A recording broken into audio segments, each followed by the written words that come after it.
राधे राधे भक्तों, एक बार आप सभी का फिर से स्वागत है श्रीमद् भगवत गीता ज्ञान की विशेष श्रृंखला में। मित्रों, जैसा कि आप सभी जानते ही हैं कि इस श्रृंखला में हम प्रत्येक अध्याय से कुछ प्रमुख श्लोकों को लेकर उनके भावार्थ सरल भाषा और जीवन से जुड़े उदाहरणों के साथ समझने का प्रयास कर रहे हैं। तो यह है श्रीमद् भगवत गीता का अध्याय 5। इससे पहले 4 अध्याय आप श्रवण कर चुके हैं। चलिए प्रारंभ करते हैं। मित्रों, अध्याय 4 में भगवान श्री कृष्ण ने अर्जुन को ज्ञान और कर्म का रहस्य बतलाया तथा यह भी समझाया कि धर्म की स्थापना के लिए वे युग युग में अवतार लेते रहते हैं। अब अध्याय 5 में अर्जुन एक बार फिर श्री कृष्ण से प्रश्न करते हैं। आइए हम जानते हैं वे कौन से प्रश्न हैं जिनका उत्तर भगवान दे रहे हैं। अर्जुन कहते हैं, हे केशव, आप संन्यास को भी श्रेष्ठ बतलाते हैं और कर्मयोग को भी। कृपया स्पष्ट कीजिए कि दोनों में से कौन सा मार्ग निश्चित रूप से कल्याणकारी है। तब भगवान समझाते हैं, अर्जुन, केवल संन्यास लेकर कर्म से भाग जाना मुक्ति का मार्ग नहीं है और केवल कर्म में फंस जाना भी साधन नहीं है। वास्तव में कर्मयोगी और सन्यासी दोनों ही एक लक्ष्य पर पहुंचते हैं, परंतु भगवान श्री कृष्ण यह भी स्पष्ट करते हैं कि निष्काम भाव से कर्म करने वाला कर्मयोगी सन्यासी से भी श्रेष्ठ है, क्योंकि वह कर्म करते हुए भी संसार से बंधा नहीं होता है। तो मित्रों, आज हम प्रवेश कर रहे हैं अध्याय 5 में, जिसका नाम है कर्म संन्यास योग। यह अध्याय हमें सिखाता है कि क्या केवल संन्यास लेना श्रेष्ठ है या संसार में रहते हुए भी भगवान में स्थिर होकर कर्म करना श्रेष्ठ है। आइए अब हम इस अध्याय के कुछ विशेष श्लोकों के माध्यम से इसका गूढ़ संदेश समझने का प्रयास करते हैं। श्री भगवान उवाच संन्यासः कर्मयोगश्च निःश्रेयसकवावुभौ तयोस्तु कर्म संन्यासात् कर्मयोगो विशिष्यते। भावार्थ यह है कि भगवान कहते हैं, संन्यास और कर्मयोग दोनों ही एक साधक को मोक्ष की ओर ले जाते हैं, किंतु कर्मयोग अर्थात भगवान के प्रति समर्पित होकर कर्म करना संन्यास से भी श्रेष्ठ है। आइए भक्तों, इसे हम साधारण अर्थ में समझने का प्रयास करते हैं। श्री कृष्ण ने इस श्लोक में कर्म संन्यास और कर्मयोग की तुलना करते हुए कहा है कि सच्चा कर्मयोगी वही है जो बाह्य रूप से कर्म करता हुआ भी अंतःकरण से भगवान में स्थिर रहता है। वो भगवान में ही स्थित रहता है। उदाहरण, जैसे कि कोई व्यक्ति सोचता है मैं वन को चला जाऊंगा तभी मुझे शांति मिलेगी, लेकिन कोई दूसरा व्यक्ति घर पर ही रहकर गृहस्थी को, अपने कर्तव्यों को करते हुए, उसको संभालते हुए ही भगवान का नाम जप करता है, उनकी पूजा पाठ में अपने मन को स्थिर करता है, तो वह भी वैराग्य को ही प्राप्त कर रहा है, अर्थात वो वैराग्य को प्राप्त कर सकता है। यही असली कर्मयोग है, क्योंकि हम अपने कर्तव्यों से भागकर कहाँ जाएंगे। अगर हम घर पर ही रह के कर्तव्यों का पालन करते हुए ही उसको अपना केवल कर्तव्य समझ के भगवान में ही अपना ध्यान लगा दें, उनको समर्पित कर दें, तो वो भी संन्यास का ही मार्ग बनेगा। मित्रों, इस अध्याय का श्लोक संख्या 5 लेते हैं। श्री भगवान उवाच यम संन्यासमिति प्राहुर्योगं तं विद्धि पांडव नया संन्यस्त संकल्पो योगी भवति कश्चन। अर्थात भावार्थ है, भगवान कहते हैं, हे अर्जुन, जिसे संन्यास के रूप में जाना जाता है वह योग से भिन्न नहीं है। कोई भी सांसारिक कामनाओं का त्याग किए बिना सन्यासी नहीं बन सकता। अर्थात सच्चा सन्यासी वह है जो मन और इंद्रियों के सुखों का त्याग करता है, पर केवल सन्यास लेना ही पर्याप्त नहीं है। वैराग्य का तो अर्थ है सांसारिक मोह से हटकर गलत दिशा में जाने से रुक जाना, परंतु आत्मा का अंतिम लक्ष्य भगवत प्राप्ति है, जिसके लिए मन को भगवान में तल्लीन करना ही एक व्यक्ति का सच्चा योग है। आइए इसे उदाहरण से समझते हैं मित्रों। आजकल आप और हम देखते हैं कि कोई व्यक्ति कहता है मैं सन्यासी हूँ, लेकिन भीतर से धन, नाम या मान प्रतिष्ठा की लालसा रखता है, तो अर्थात वह असली सन्यासी नहीं है।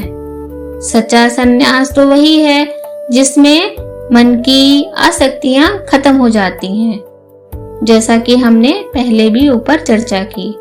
मित्रों, इस अध्याय के श्लोक संख्या 8 और 9 में भगवान ने कहा है कि कर्म योग में दृढ़ निश्चय रखने वाले सदैव देखते, सुनते, स्पर्श करते, सूंघते, चलते फिरते, सोते हुए या श्वास लेते हुए तथा बोलते हुए और त्याग करते हुए, ग्रहण भी करते हुए, अपनी आंखें खोलते या बंद करते हुए सदैव यह सोचते हैं कि मैं करता नहीं हूँ, और दिव्य ज्ञान के आलोक में वे केवल यह देखते हैं हमारी जो भौतिक इंद्रियां हैं यही अपने विषयों में क्रियाशील रहती हैं, हमारी आत्मा नहीं।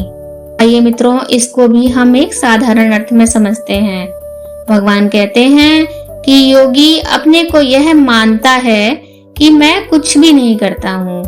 जो भी देखना, सुनना, बोलना, चलना, खाना, सोना, ये सब जो क्रिया है यह केवल इंद्रियों के द्वारा ही हो रही है, क्योंकि वह स्वयं तो करता है नहीं, क्यों वो स्वयं को आत्मा ही मानता है। उदाहरण के लिए जैसे कि हम मोबाइल फोन से बात करते हैं, चर्चा करते हैं, परंतु असल में तो न ही मोबाइल खुद बोलता है और न ही नेटवर्क। ठीक वैसे ही यह शरीर केवल एक साधन मात्र है, असल में तो मैं आत्मा ही हूँ। ऐसा हमें सोचना चाहिए। मित्रों, अब हमने इस अध्याय का श्लोक संख्या 12 लिया है, चलिए श्रवण करते हैं। श्री भगवानुवाच युक्तः कर्म फलं त्यक्त्वा शान्तिमाप्नोति नैष्ठिकीम् अयुक्तः कामकारेण फले सक्तो निबध्यते। अर्थात इसका भावार्थ यह है कि इस श्लोक के द्वारा भगवान अर्जुन को समझाते हैं कि एक कर्मयोगी अपने किए हुए समस्त कर्मों को भगवान को ही अर्पित करके परम शांति प्राप्त कर लेते हैं, जबकि वे जो कामना युक्त होकर निजी स्वार्थों से प्रेरित होकर कर्म करते हैं वे बंधनों में पड़ जाते हैं, क्योंकि वे कर्म फलों में आसक्त होकर कर्म कर रहे होते हैं। चलिए मित्रों, इसे भी हम साधारण अर्थों में, साधारण बोलचाल की भाषा में समझने का प्रयास करते हैं। देखिए, एक ही कर्म करने पर भी परिणाम अलग अलग होते हैं। जैसे कि जो व्यक्ति अनासक्त होकर भगवत चेतना से युक्त होकर कर्म करता है वह कर्म बंधन में नहीं बंधता, क्योंकि उसका उद्देश्य तो केवल आत्मा की शुद्धि होता है, फल की इच्छा करना नहीं होता है। परंतु हम या जो भी कोई कामी पुरुष होता है, जो संसार से इच्छा और कामना रखता है, वह स्वार्थ से प्रेरित होकर अपने भौतिक सुखों को चाहता है और वह अयुक्त कहलाता है। ऐसे व्यक्ति अपने कर्मों के फल से बंधकर संसार के जन्म मरण चक्र में फंस जाते हैं। आइए इसे हम एक उदाहरण से समझते हैं मित्रों। ये एक अच्छा उदाहरण आपको यहाँ पर दिया जा रहा है। देखिए, अगर कोई भी छात्र, कोई भी स्टूडेंट पढ़ाई सिर्फ अच्छे अंक पाने के लिए करेगा तो चिंता और डर से घिर जाएगा, लेकिन अगर वह सीखने की लगन से पढ़ेगा कि मुझे कुछ सीखना है, तो उसका मन शांत रहेगा और सफलता अपने आप ही आएगी। आगे हम अध्याय 5 का ही श्लोक संख्या 29 ले रहे हैं। श्री भगवानुवाच भोक्तारं यज्ञ तपसां सर्वलोक महेश्वरं सुहृदं सर्वभूतानां ज्ञात्वा मां शान्तिमृच्छति। मित्रों, इसका भावार्थ यह है, यहाँ पर भगवान अर्जुन को समझाते हैं कि जो भी व्यक्ति यह जान लेता है कि सभी यज्ञ और तप का भोक्ता मैं ही हूँ, मैं ही समस्त लोगों का स्वामी हूँ और मैं सब जीवों का सच्चा मित्र हूँ, वह भक्त शांति को प्राप्त करता है। आइए मित्रों, इस श्लोक को भी हम साधारण अर्थों में समझते हैं। देखिए, पिछले श्लोकों में बताई गई साधना आत्मज्ञान की ओर ले जाती है, परंतु ब्रह्म ज्ञान केवल भगवान की कृपा से ही मिलता है, जो भक्ति द्वारा प्राप्त होती है। अर्थात यहाँ पर भगवान ने ऊपर कहा है कि जो भी व्यक्ति मुझे अर्थात भगवान को समझता है कि वो सबके भोक्ता हैं, वही करता है और वो ही सबके सच्चे मित्र हैं, उस भक्त को ही शांति प्राप्त होती है। यहाँ पर सर्वलोक महेश्वरम का अर्थ है कि भगवान सबके स्वामी हैं और सूर्यदम सर्वभूता नाम का अर्थ है कि वे सब प्राणियों के हितैषी हैं। अंततः हर तपस्या और साधना का लक्ष्य भगवान की शरणागति ही है। मित्रों, आइए इसको भी हम एक साधारण उदाहरण से समझने का प्रयास करते हैं।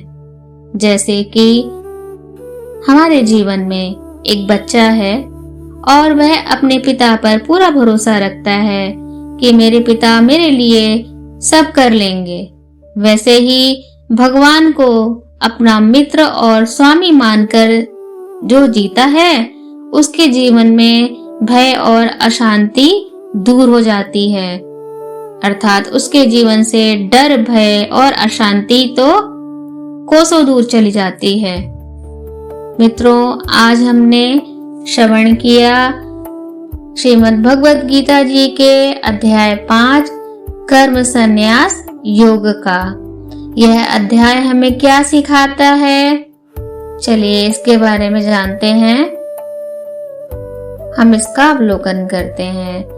मित्रों, यह अध्याय हमें सिखाता है कि जीवन में कर्म और संन्यास विरोधी नहीं है, बल्कि दोनों ही एक लक्ष्य की ओर ले जाते हैं। एक सन्यासी बाहरी कर्म का त्याग करता है, जबकि कर्मयोगी कर्म करते हुए भी अपने मन में आसक्ति का त्याग करता है। दोस्तों, आज की जिंदगी में भी यह शिक्षा बहुत महत्वपूर्ण है। कभी हम सोचते हैं कि आध्यात्मिकता पाने के लिए सब कुछ छोड़कर संन्यास लेना पड़ेगा, लेकिन गीता जी हमें बताती हैं कि ऐसा नहीं है। हम अपने परिवार, समाज और काम की जिम्मेदारियां निभाते हुए भी ईश्वर को प्राप्त कर सकते हैं। इस कारण यह जरूरी नहीं है कि हम कर्म करना छोड़ दें, बल्कि यह है कि हम कर्म करते हुए भी भीतर से उसमें आसक्त ना हो और फल की इच्छा को छोड़कर जब हम हर कार्य भगवान को अर्पित करते हैं तो हमारा कर्म भी पूजा ही बन जाता है। यही कारण है कि श्री कृष्ण ने निष्काम कर्म योग को संन्यास से श्रेष्ठ बतलाया है और सच्चा संन्यास कर्म छोड़ना नहीं, बल्कि कर्म में रहते हुए आसक्ति का त्याग करना है। भक्तों, कर्म संन्यास योग हमें यह सिखाता है कि सिर्फ संसार का त्याग कर देने से मुक्ति नहीं मिलती है, बल्कि संसार में रहते हुए भी हम अपने कार्य को भगवान को अर्पित करें तो यह सबसे बड़ा योग और संन्यास होगा। आज हमने सीखा कि कर्म योग संन्यास से श्रेष्ठ है। सच्चा योगी वही है जो आसक्ति छोड़कर कर्म करे और आत्मा कुछ करती नहीं है, सब इंद्रियां ही करती हैं। और फल की चिंता छोड़कर कर्म करने वाला ही शांति पाता है तथा भगवान को सबका मित्र और स्वामी मानने वाला ही असली सुखी व्यक्ति है। इसी के साथ अध्याय 5 का यह सार यहाँ पर पूर्ण होता है। अगले एपिसोड में प्रवेश करेंगे अध्याय 6 में। तब तक आप इसे श्रवण करें और इसे ज्यादा से ज्यादा भक्तों तक शेयर करें। जय जय श्री राधे। हरे कृष्णा।